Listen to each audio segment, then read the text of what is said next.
ചൈനയിലേക്കുള്ള എണ്ണ ടാങ്കുകൾ പാതി വഴിയിൽ ഇന്ത്യയിലേക്ക് തിരിച്ചുവിട്ടു. തന്ത്രപ്രധാനമായ ഒരു നീക്കമാണിപ്പോൾ നടക്കുന്നതെന്ന വിലയിരുത്തൽ പുറത്തുവരുന്നു. ചൈനയിൽ നിന്നും റഷ്യയിലേക്കാണ് ആദ്യം ഈ കപ്പൽ പുറപ്പെട്ടത്. പശ്ചിമേഷ്യയിലെ യുദ്ധത്തെ തുടർന്ന് എണ്ണ വിതരണത്തിലുണ്ടായ തടസ്സം മറികടക്കാൻ കൂടിയാണ് ഇന്ത്യ ഇത്തരമൊരു തന്ത്രപരമായ നീക്കം നടത്തിയിരിക്കുന്നതെന്നതാണ് വൃത്തങ്ങൾ നൽകുന്ന വിവരം. അമേരിക്കയുടെ താൽക്കാലിക അനുമതി ലഭിക്കാത്തതിനെ തുടർന്നുകൊണ്ട് ഒരാഴ്ചക്കിടെ 3 കോടി ബാരൽ റഷ്യൻ എണ്ണയായിരുന്നു ഇന്ത്യയിലെ ശുദ്ധീകരണശാലയിലേക്ക് എത്തിയത്. ഇന്ത്യയുടെ ഈ നീക്കം അന്താരാഷ്ട്ര തലത്തിൽ വലിയ മാറ്റങ്ങൾക്ക് ഇടയായി എന്നതാണ് വിലയിരുത്തപ്പെടുന്നത്. കഴിഞ്ഞ മാസങ്ങളിൽ ഇന്ത്യ ആകട്ടെ അവിടെ റഷ്യയിൽ നിന്ന് എണ്ണ വാങ്ങുന്നത് കുറച്ചപ്പോൾ ചൈനയായിരുന്നു ഇവരുടെ പ്രധാന ഉപഭോക്താക്കളിൽ ഒരാളായി തന്നെ കണക്കാക്കിയിരുന്നത്. എന്നാൽ ഇപ്പോൾ ഇന്ത്യ ആകട്ടെ വീണ്ടും ഇവിടെ ഈ ഒരു രംഗത്ത് സജീവമായതോടുകൂടി തന്നെ ചൈനയിലേക്കുള്ള എണ്ണയുടെ അളവിൽ കാര്യമായ കുറവുണ്ടായിരിക്കുന്നു എന്നതാണ് വ്യക്തമാക്കുന്നത്. ഷിപ്പ് ട്രാക്കിംഗ് സ്ഥാപനമായ വോർടെക്സ് നൽകുന്ന വിവരം അതിൻ്റെ അടിസ്ഥാനത്തിൽ ചൈനയിലേക്കുള്ള 7 റഷ്യൻ കപ്പലുകളെങ്കിൽ പോലും ഇന്ത്യയിലേക്ക് തിരിച്ചുവിട്ടിട്ടുണ്ട് എന്നതാണ് അറിയാൻ സാധിക്കുന്നത്.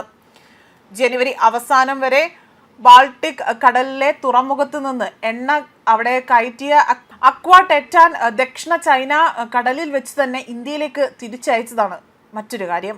അതേപോലെ തന്നെ കസാഖിസ്ഥാനിൽ നിന്നുള്ള എണ്ണയുമായി പുറപ്പെട്ട മറ്റൊരു കപ്പലാകട്ടെ മാർച്ച് ആദ്യവാരമാണ് ഇന്ത്യയിലേക്ക് തിരിച്ചുവിട്ടിരിക്കുന്നതും. റഷ്യൻ എണ്ണ ഇറക്കുമതി ചെയ്യുന്നതിന് ഇന്ത്യക്ക് അമേരിക്കയുടെ പച്ചക്കൊടി ലഭിച്ചതിൻ്റെ പശ്ചാത്തലത്തിൽ ഇതൊരു നിർണായകമായ ഘട്ടത്തിലേക്ക് മാറുകയാണ്. പശ്ചിമേഷ്യൻ യുദ്ധം മൂലം എണ്ണ ലഭ്യതയിൽ കാര്യമായ കുറവുണ്ടായതിനാൽ തന്നെ റഷ്യൻ ക്രൂഡ് ആശ്രയിക്കാതെ തന്നെ അവിടെ നിലനിൽക്കാനാകാത്ത സാഹചര്യമാണ് രാജ്യത്തുള്ളത്. ഇന്ത്യയിലെ പ്രമുഖ എണ്ണ ശുദ്ധീകരണ ശാലകളെല്ലാം തന്നെ എണ്ണയ്ക്കായി റഷ്യയെ സമീപിക്കുന്നുണ്ട്. ജപ്പാൻ, ദക്ഷിണ കൊറിയ തുടങ്ങിയ രാജ്യങ്ങളും റഷ്യയിൽ നിന്ന് എണ്ണ വാങ്ങാൻ വീണ്ടും അനുമതി തേടുകയാണ് ചെയ്തിരിക്കുന്നത്. കൂടുതൽ രാജ്യങ്ങൾ റഷ്യൻ എണ്ണയ്ക്കായി മത്സരിക്കാൻ തുടങ്ങിയതോടുകൂടി തന്നെ ആഗോള വിപണിയിൽ വില ഉയരാനും സാധ്യതയുണ്ട്. അതേപോലെ നിലവിൽ ബാരലിന് $100 മുകളിലാണ് എണ്ണവില.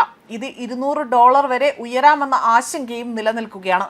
പശ്ചിമേഷ്യൻ സംഘർഷം 3 ആഴ്ച പിന്നിടുമ്പോൾ യുദ്ധത്തിന്റെ തോത് അനുദിനം വർദ്ധിച്ചു വരികയുമാണ്.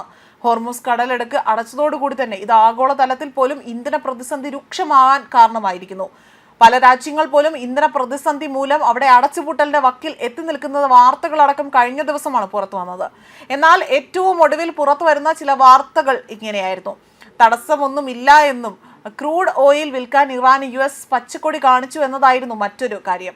പശ്ചിമേഷ്യയിൽ നിന്ന് ആഗോള വിപണിയിലേക്ക് എണ്ണ കയറ്റുമതി നടത്തുന്ന ഹോർമുസ് കടലിടുക്ക് ഇറാൻ അടച്ചെങ്കിൽ പോലും ഇതുവഴി ഇറാന്റെ കപ്പലുകൾ എണ്ണയുമായി നീങ്ങുന്നുണ്ടെന്നും മറ്റു രാജ്യങ്ങളുടെ കപ്പലുകളെല്ലാം തന്നെ ഇറാൻ അവിടെ തടയുകയാണ് എന്നും ഈ ഒരു അവസരത്തിൽ കൂടിയാണ് US ഇത്തരമൊരു തീരുമാനം കൈക്കൊള്ളുന്നതെന്ന വിലയിരുത്തലടക്കം പുറത്തു വന്നിരുന്നു.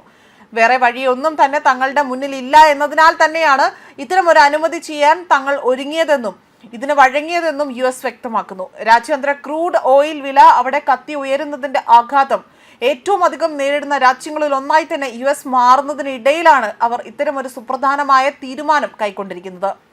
ഇതിനോടകം തന്നെ പെട്രോൾ വില US-ൽ കത്തി കയറുകയാണ്. അവിടെ ആനുപാതികമായി തന്നെ അവശ്യവസ്തുക്കളുടെ വിലയും അവിടെ വലിയ രീതിയിൽ പണപ്പെരുപ്പവും അത് കുതിക്കുന്നത് US സമ്പദ് വ്യവസ്ഥയെ അവിടെ പിടിച്ചുലയ്ക്കുന്നതായി തന്നെ വിലയിരുത്തപ്പെടുന്നു. ന്യൂസ് ഡെസ്ക് കർമ്മ ന്യൂസ്.